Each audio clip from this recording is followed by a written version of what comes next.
The opportunity to work with these two amazing musicians, performing musicians, really attracted me to the project. And the fact that these are women's stories and they're largely untold stories.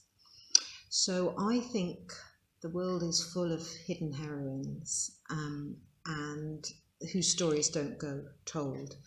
And this is a beautiful sort of fusion of lyrical, mythological, metaphoric, and real, authentic stories of loss.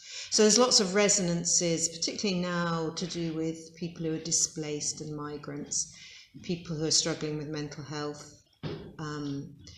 And what the challenge for me has been kind of working, because it's new for me, working on a piece of gig theatre, but fusing not just the musical world, but the sonic world as well. So how we can use instrumentation to underscore a sort of visceral feeling level, the substance of the text. And then it's been joyful working with Bill as well, and having the visual layers and then the verbatim stories from the women. So yeah, it's been challenging, but it's been great, and it's been very highly collaborative, which has been lovely.